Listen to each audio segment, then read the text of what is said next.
If you guys are looking for a cheap and reliable place to get your coins, check out FIFA Ultimate Team coins. Their link will be in the description and use the code ITANI to get 5% off.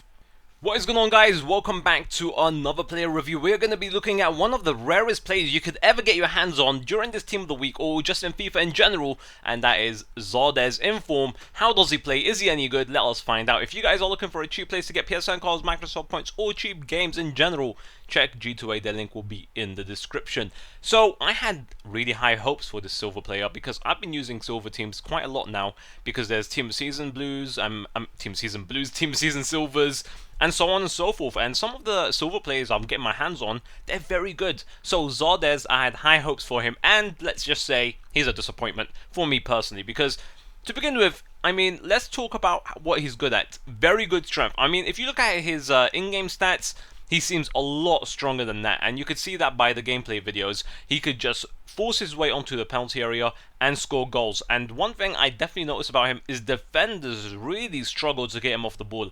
And I don't know what it is about him, but he just feels so strong. Like, I'm talking about 90 plus strength. That's what he feels like to me.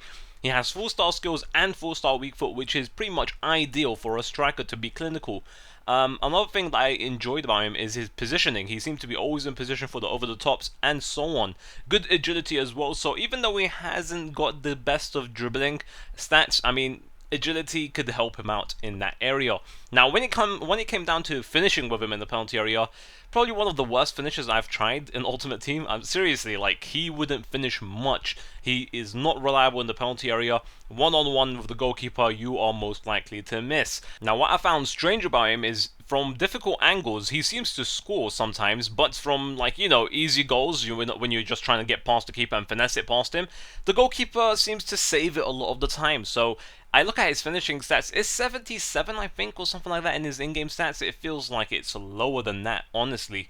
Another thing I disliked about him is his dribbling, obviously. Look at his dribbling stats. 74 for a striker is pretty low, and you're going to have to try and fake shot your way to get past defenders. Another thing that is really bad about him is his shooting. I mean, look at his long shot stats and his shot power. Even in the penalty area, he doesn't generate enough power, in my opinion. He has to be very close to goal to actually score, or the goalkeeper not to save it. And that's if he could even get it on target. You'll see numerous times in the penalty area very close to the goal and he gets it off target. You could say it's my fault, but it happened way too many times to just blame it on me. So overall, he's, I think, in my opinion, a very overhyped player. I don't know who hyped him up so much, but he's not worth, he's not worth a player that you're gonna waste your time on trying to snipe him or anything like that. I'm not gonna sell mine because he's 50k. I mean, I'm not losing out on too much coin. I could actually make a really good profit on him if EA start raising his price cap.